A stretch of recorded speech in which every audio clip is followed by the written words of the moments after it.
E hoje o tema sobre os conflitos digitais em condomínio. É um tema que eu diria que presta um serviço não só à comunidade jurídica, como serve para a nossa vida, né? E é curioso que os conflitos condominiais, eles não têm classe social, tá? É uma coisa que acontece com força, é grave, transmite uma sensação de insegurança, de mal-estar para as pessoas muito grande. Eu comparo o conflito condominial muito com os conflitos domésticos. E, às vezes, sei lá, as pessoas têm uma fantasia, né, de que existem pessoas que são muito importantes, têm cargos, médicos famosos, desembargadores, juízes, para dizer assim, pessoas que as pessoas comuns têm por autoridade. E, no entanto, quando a gente se aproxima dessas pessoas e identifica que elas estão envolvidas também em conflitos condominiais, a gente fica surpreso. E eu percebo também a surpresa das pessoas do quanto é doloroso o conflito condominial. Então, a gente aconselha, às vezes, de empresas, participa de aconselhamento de pessoas que são maduras para fazer negócios jurídicos, negócios imobiliários que são importantes. E já me aconteceu em vários momentos, porque a gente acaba ficando próximo das pessoas que se aconselham conosco, e já me aconteceu vários momentos da pessoa pedir socorro constrangida, porque estava sofrendo bastante com questões de vizinhança. Então, o tema de hoje é um tema de interesse público, tá? É um interesse público social. Ele é um pouco pejorativo, porque muita gente desconsidera isso, porque nunca passou por esta situação. Quem trata isso com menosprezo é porque nunca participou de uma situação dessas para saber o quão doloroso é se sentir injustiçado ou o estabelecimento de uma rivalidade, que é negativa para todo mundo. Então, nós vamos falar sobre isso, colegas, e a ideia é trazer uma série de exemplos que estão espalhados no anedotário das redes sociais. Não vou identificar pessoas, nomes, nem casos concretos, tá? Não me interessou isso, só busquei realmente exemplos de situações para ilustrar, para gravar melhor na nossa memória as situações, o que pode acontecer, né? Vou falar de forma genérica, evidentemente, até porque não poderia falar especificamente sobre isso, para não invadir a privacidade de ninguém. Mas vou falar de forma genérica, vou falar de notícias, de coisas assim que surgiram, que teriam ocorrido de acordo com o que foi noticiado em rede social. E vai servir para nós tomarmos de experiência e de como agir, seja na nossa vida, seja orientando alguém ou encaminhando as pessoas por uma solução desse conflito. Bacana? Então, nos conflitos condominiais, eu diria para os amigos o seguinte, é quase que um vale tudo, né? Vale soco no estômago, chute embaixo da cintura, dedo no olho, é mais ou menos isso que acontece, então, quando se inicia um conflito num ambiente condominial, e quando se inicia esses conflitos, atualmente, penso eu, que nós criamos, que sempre aconteceu, tá?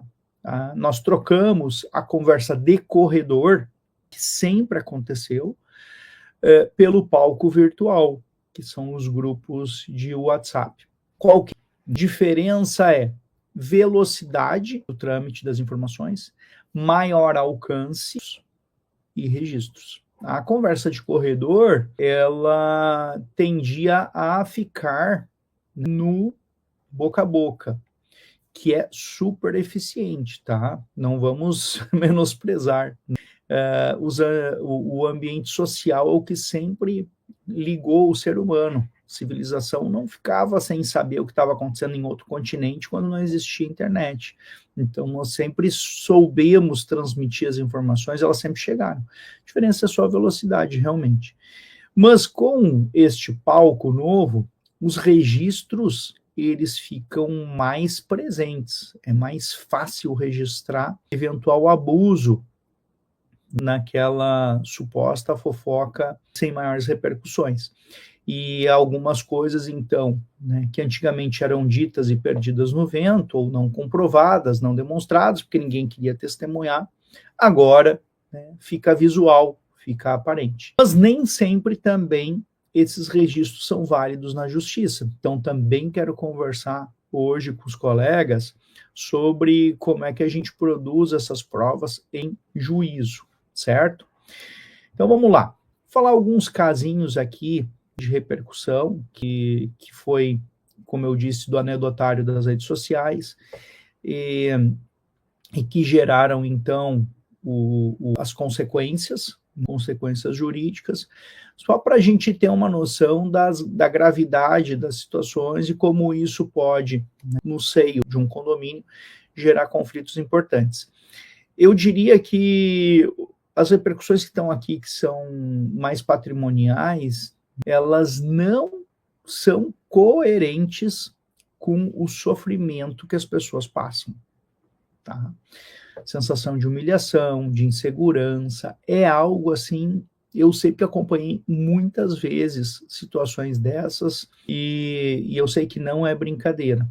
Então, às vezes a gente fala, eu comparei com a questão doméstica, né? Fulano apanha do marido. Parece uma coisa tão superficial, assim, tão frágil, né? Vivenciar a agressão no ambiente que depois de tu passar um dia inteiro trabalhando, chegar no teu ambiente de descanso, que seria o teu ninho, a tua proteção, e sofrer uma agressão, né? É um sentimento de impotência, assim, gigante. O mesmo se dá com vizinhança. A mesma sensação, o mesmo sofrimento se dá com vizinhança. Né?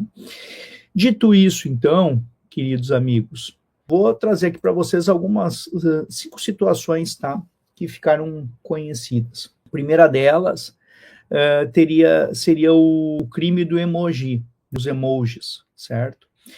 Então, uma determinada síndica lá enviou no condomínio um emoji do macaquinho, né, em resposta à reclamação de um morador sobre o barulho. O problema é que o morador, ele era negro e ele interpretou como uma injúria racial. Segundo narra a reportagem, teria havido então uma condenação a essa síndica em R$15 mil de danos morais e ainda respondeu criminalmente por injúria racial qualificada.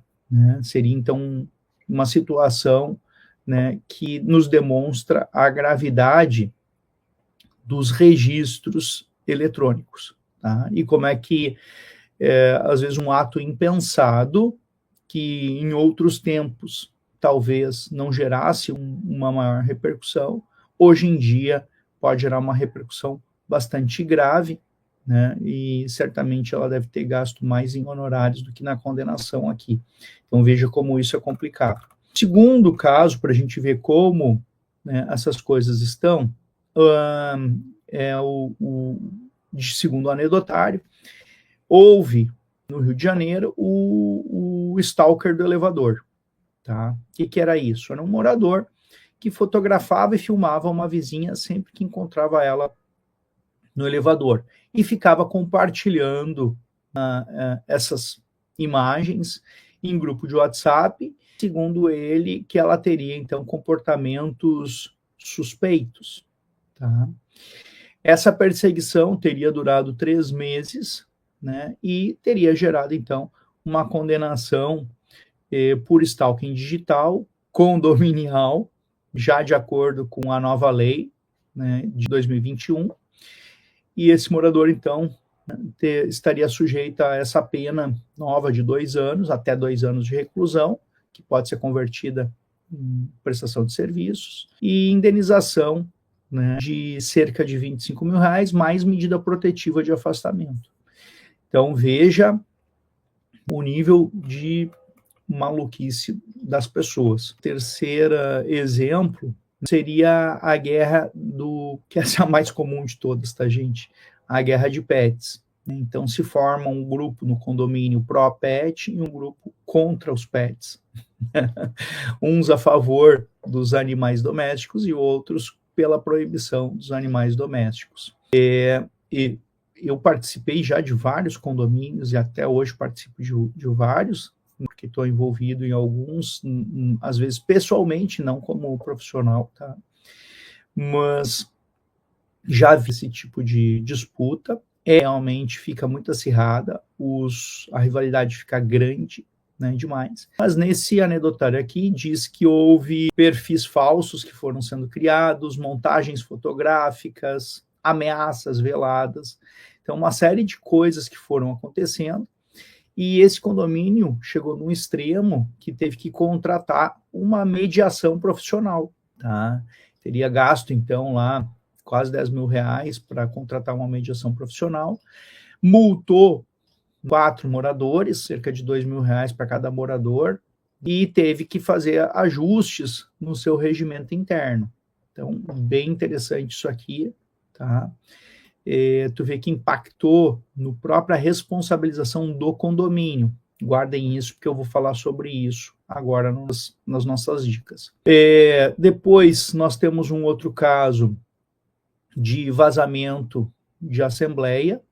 Um determinado membro lá do condomínio teria feito gravações escondidas e teria vazado num grupo amplo de WhatsApp essas gravações para gerar um desconforto nos vizinhos que estavam lá debatendo e manifestando sua opinião. Então, isso aí teria sido entendido como uma violação à própria lei de proteção de dados, violação de privacidade, e teria gerado também indenização, inclusive para o condomínio, que teve até que refazer a tal da reunião. Então, veja como isso pode ganhar um impacto bastante grande. E, por fim, porque a gente tem também as questões que vão para os funcionários do condomínio, né, os riscos também podem escalar. Eu diria que aqui está até o maior risco de todos. E, segundo o anedotário, uma vizinha teria falsamente acusado um porteiro de estar passando informações, supostamente passando informações para assaltantes que viriam atacar o condomínio. Abro um parênteses para dizer o seguinte, já acompanhei também muitas situações, violência em condomínio, assalto, etc. e tal. E aí chama atenção, tem condomínios que nunca acontece nada e outros que às vezes acontece várias vezes. Segundo os especialistas, tá, a suspeita dessa mulher faz sentido. Segundo especialistas, nunca há o ataque a um condomínio sem que haja alguém de dentro fornecendo informações, porque é muito difícil você saber para onde ir, o que fazer dentro de um prédio que você nunca entrou. Então, é necessário realmente ter informações. Então, segundo os especialistas, 99% de chance que realmente, quando acontece um crime, que isso seja advindo de uma dica interna, assim como acontece aqueles assaltos de pessoa que sacou dinheiro em banco, também é a mesma coisa, alguém deu uma dica que era de dentro do banco, e assim sucessivamente. Porque senão uma agulha num palheiro, né, não teria como acertar. Tá? Fecha esse parênteses. O erro aqui não é a suspeita nem o pensamento. O erro aqui é manifestar em grande grupo uma suspeita infundada e espalhar como se isso fosse algo dado, como se fosse algo pronto, sem nem ter ocorrido nenhum crime. Né? Então, segundo conta, teria ocorrido nesse caso, essa moradora espalhou que eles iriam vender, que eles iriam fazer, etc. e tal. E aqui, então, teve demissões injustas, que foram depois reintegrados ao emprego, e indenizações aí que passaram, né, de 100 mil reais. Então veja como pode ficar pesada a questão se você ainda escala por uma justiça do trabalho que tende a ser bem mais rigorosa e protetiva na proteção dos trabalhadores, aí não entra nem a vizinhança, certo? Bom, pessoal, vejam como isso abre um leque para nós de muitas possibilidades de riscos e condutas que a gente pode traçar. Então, fiz aqui uma lista de dicas, tá? Para a gente ter de norte para a nossa vida, para o enfrentamento dessas situações, né, para evitar que, às vezes, essa desinteligência escale. Minha recomendação nunca é escalar, tá? Então, vamos lá. Né? Primeira dica aqui que eu trago para vocês, da possibilidade de se estabelecer, né, diante de uma situação dessas, um regimento digital com regras específicas, tá? Então, criando regras para grupos digitais, incluindo horários, temas permitidos, consequência por descumprimento desse regimento. Isso individualiza a responsabilidade, protege o condomínio e protege a todos, porque as pessoas ficam daí preocupadas em fazer um filtro prévio daquilo que deve ou não ser levado ao grande grupo. E eu já vou falar aqui de uma outra dica, como é que se faz o encaminhamento de suspeitas, que podem e devem ser encaminhadas, desde que feitas da forma correta, certo? Então, essa seria a primeira sugestão, a primeira dica. A segunda dica, pessoal, nomearam normalmente, quando estoura alguma situação de grupo, é porque o síndico ele está muito ocupado e ele não tem velocidade de acompanhar o que está acontecendo no grupo. E o condomínio é incrível, está tudo na paz durante meses, e aí um belo dia surge uma manifestação, uma mensagem, e aquilo ganha uma proporção e vai virando um monstro dentro do condomínio. Né? Uma coisa que às vezes é trivial, vira um monstro. Então, e muitas vezes o síndico não está à disposição. Então, a dica dele ter um auxílio de um outro morador, um conselheiro, alguém que seja mais ativo, mais rápido, mais presente na rede social, ele servir de moderador e poder fazer esse filtro. Lembrem que quem tem o poder de administração de grupos pode até excluir mensagens potencialmente acusatórias, sem fundamento, ou potencialmente agressivas, certo? Então, isso pode acontecer, e aí, rapidamente, o moderador ele poderia tirar essa responsabilização, né, do condomínio. Já houve, então, situações que foram levadas a juízo, que foi tomado como um elemento para condenar o condomínio pela conduta, né, de determinados moradores, pela falta, né, de gestão sobre um determinado grupo do condomínio. Terceira dica, tá, turma? Implementação de um protocolo das 24 horas. Então, se sugere, então, né, se estabeleçam que as reclamações ou conflitos devem ser comunicados primeiro à administração, ao síndico, para que ele tenha a oportunidade de responder antes de qualquer exposição ao público. Então, eu vou dar uma boa prática aqui que eu já vi acontecer.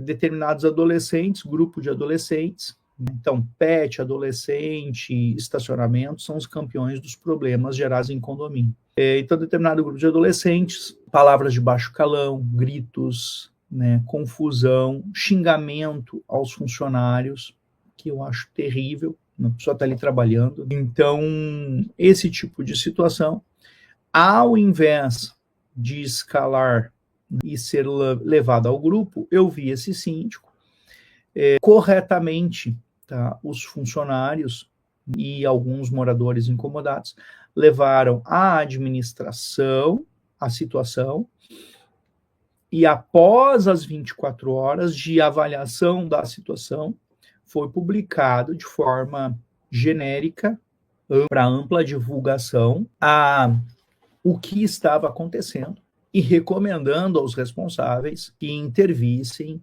para evitar que esse tipo de coisa ocorresse.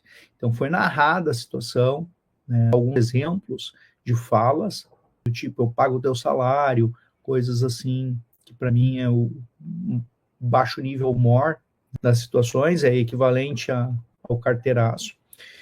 E carteiraço de autoridades, né, para mim é o equivalente a isso. E aí, então, essa mensagem vai para o grande grupo. Vejam a diferença. não está ali nome do menor envolvido ou dos menores, não está ali a identificação da unidade, mas está exposto que algo está ocorrendo. E isso é muito importante porque não só demonstra uma proatividade, né, na gestão dessas questões, como também serve como elemento para não desestimular que isso siga ocorrendo, tá? Então, acho bacana o protocolo das 24 horas. Proibição, quarta dica, proibição, tá, de exposição de imagens e vídeos sem consentimento. Conta aí o anedotário que um condomínio teria pago 20 mil reais de indenização a uma ex-funcionária porque ela estaria sendo filmada e apresentado suas fotos e seus vídeos no grupo amplo do condomínio, né, exemplo de mau comportamento. Nesse caso, então, teria sido entendido como uma violação ao direito de imagem, como violação às regras de proteção de dados, e teria sido aplicado isso aqui no âmbito das relações do trabalho, também, né, teria sido considerado abusiva essa conduta. E, de fato, né, colegas, uma regra que eu acho que vale para a vida, sim, para todos nós, é o seguinte: em grande grupo se elogia. Admoestações, ou seja, chamadas de atenção, se fazem individualmente. Essa é a conduta correta, essa é a conduta civilizada, é a conduta natural. Então, quando a gente precisa chamar a atenção de alguém, o que é natural pode acontecer com qualquer um de nós, né? Ninguém é perfeito, pode receber uma chamada de atenção, porém, entendo absolutamente indevido chamadas de atenção em grandes grupos, salvo aquele exemplo que eu mencionei antes, da comunicação geral, de que a administração não corrobora, não aceita que funcionários sejam destratados. Isso eu acho interessante. Agora, de forma genérica. Agora, chamar a atenção de alguém tem que ser no privado. Essa é uma conduta civilizatória, antes de mais nada, e que protege de qualquer outra repercussão, de escalada de repercussão, conforme a gente está vendo que aconteceu. Quinta dica, essa é bem importante, também já vi ser implementada e funciona muito bem. Tá? A criação do grupo oficial do condomínio separado dos grupos sociais. Então, o condomínio, que somos todos nós, digamos assim, todos nós respondemos pelos atos praticados por meio dos nossos prepostos, e aí o grupo de WhatsApp fica sendo um preposto do condomínio. O condomínio está sujeito a responder pelo que acontece no grupo de WhatsApp.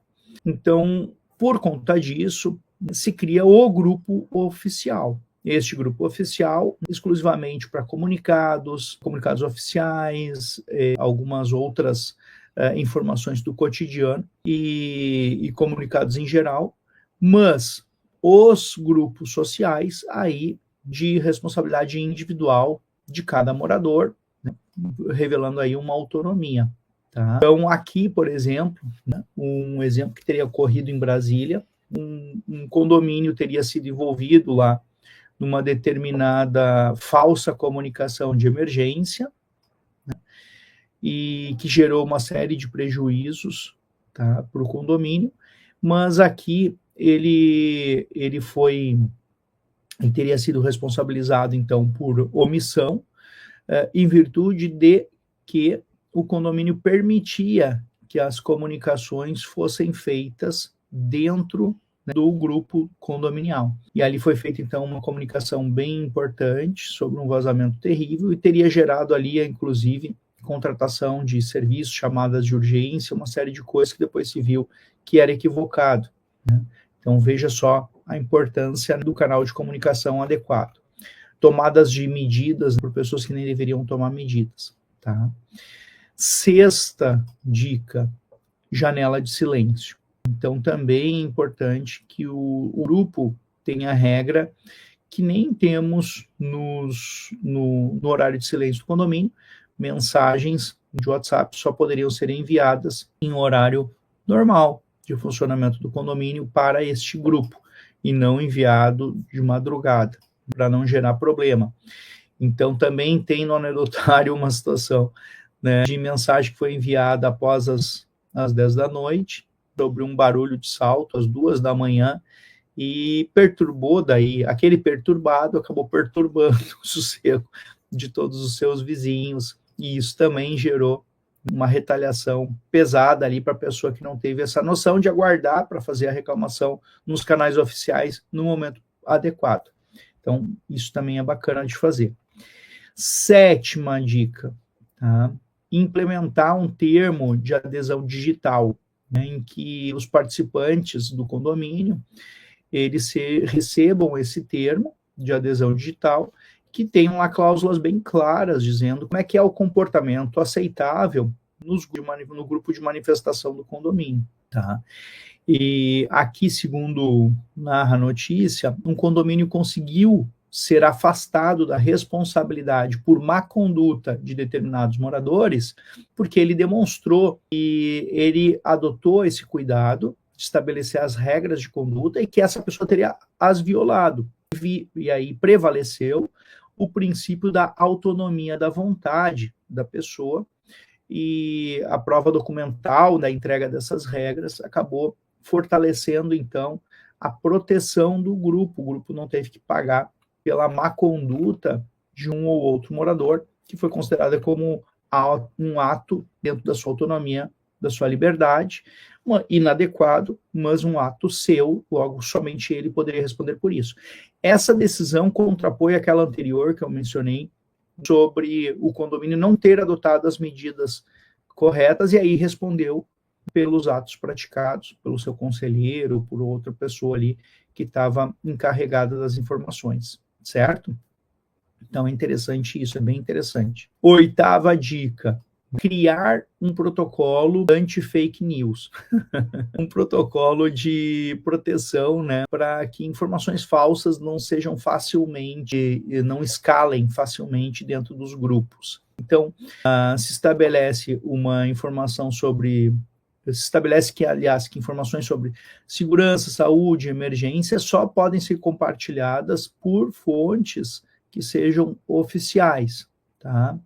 Então, um exemplo que deram aqui, alguém disse que estava tendo um assalto dentro de um condomínio, num prédio, e isso gerou um problema gravíssimo de saúde, quase levou a óbito uma determinada moradora que era idosa e ficou sobressaltada, assustada, e acabou tendo que ser hospitalizada. Isso acabou gerando também, pela falsa comunicação, né, uma indenização para essa senhora. Eu já vi isso acontecer também, tá? Então, um determinado prestador de serviço estava num apartamento, que é de 1 por andar, e aí o elevador só para, o elevador ele é travado nesse tipo de apartamento, ele funciona só com digital ou com senha, e o prestador de serviço foi fazer uma manutenção lá num equipamento e entendeu que tinha que levar o equipamento embora. Acho que não sei se era o gás ou se era um ar-condicionado, alguma coisa assim.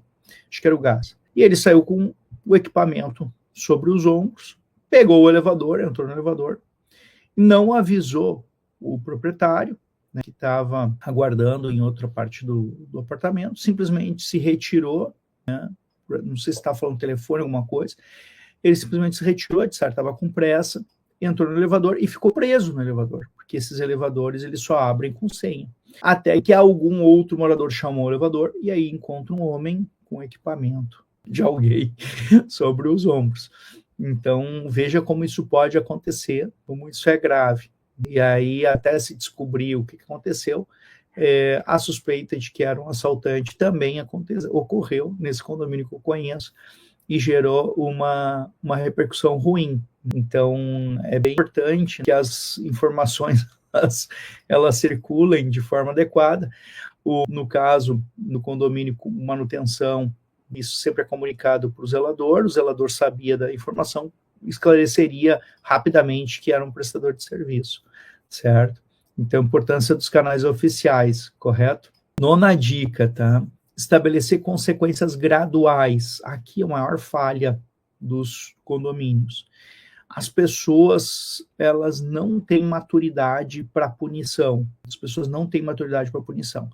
Às vezes aconteceu lá um problema que é um problema pequeno e já aplica uma multa para o vizinho. E isso começa a gerar uma repercussão muito negativa no condomínio e gera também anulações dessas sanções, dessas punições. Por quê? Porque o correto, o adequado, é que haja um devido processo legal condominial. Não dá para fazer a aplicação de multa à reveria, assim, do modo que bem se entende. Tá? A ideia é que se tenham repercussões graduais. E é por isso, né, que se cria as punições progressivas. Então, se começa com uma advertência, pode ser primeira e segunda advertência. A primeira advertência pode ser verbal, a segunda escrita. Depois, pode haver uma remoção temporária da pessoa do grupo, do WhatsApp.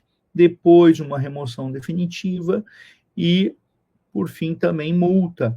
Também poderia ser aplicada multa se a pessoa desse um jeito de burlar e reintegrar ali no grupo de alguma maneira e continuar fazendo, cometendo, né, os descumprimentos. Tá? Então, essa proporcionalidade nas sanções, a ampla defesa também, a pessoa ter a oportunidade de se manifestar, isso é muito importante, porque senão fica até desmoralizado o condomínio, não adianta a gente querer impor, né, uma conduta bacana e ela vai ser desmoralizada porque não cumpriu com o devido processo legal. Tá?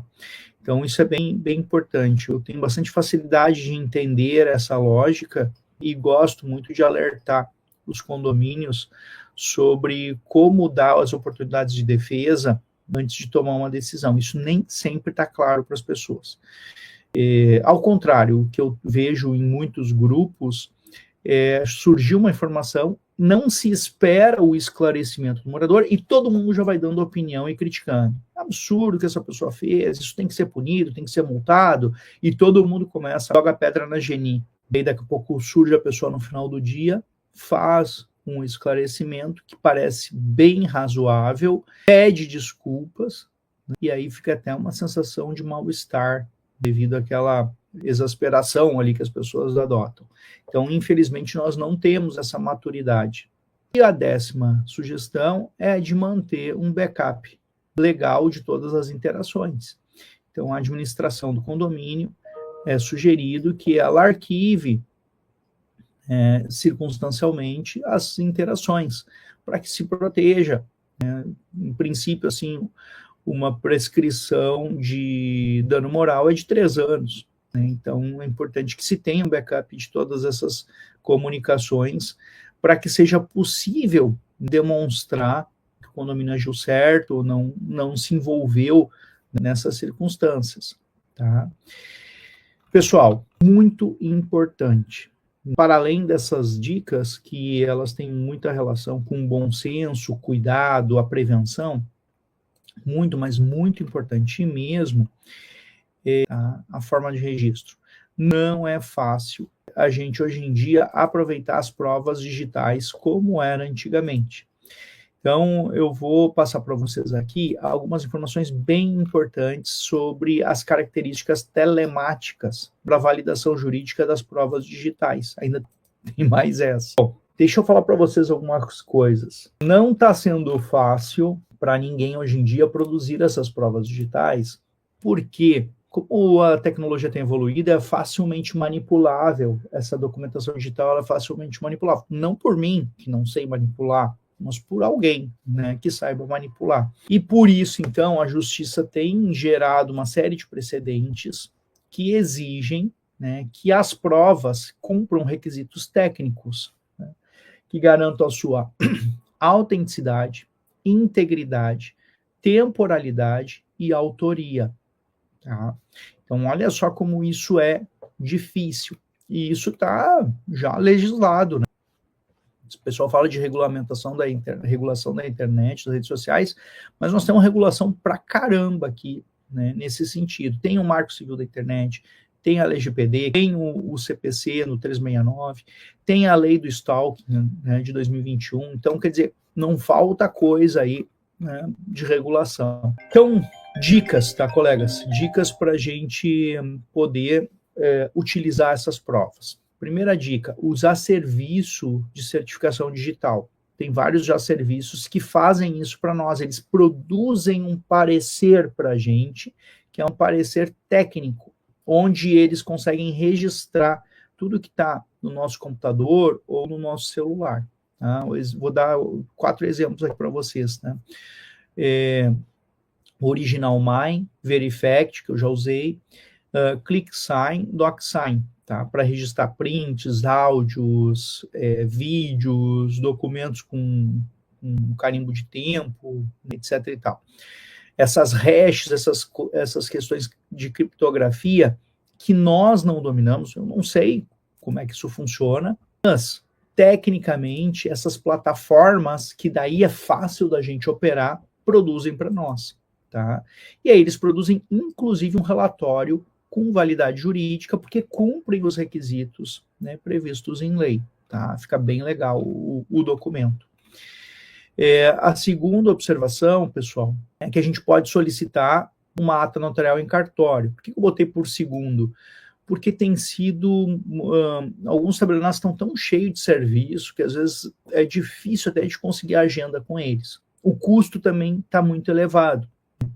Tem tabelionato por página, que cobra por registro, e aí fica impagável. Me lembro uma vez um cliente voltou horrorizado, que o tabelião cobrou dele para transcrever ali algumas mensagens do WhatsApp e dava quase 10 mil reais. Então tem esses abusos ainda. Então por isso que eu botei em segundo lugar, mas é excelente, uma ata notarial bem feita, com cobrança adequada de valores, né? É sensacional, ela tem fé pública, ela vai com certeza, né, ser possível de ser utilizada, tá? Bacana. Terceira observação, tá? Eu ainda recomendo o registro do boletim de ocorrência, hoje em dia dá para fazer digitalmente, é bem fácil. Por quê?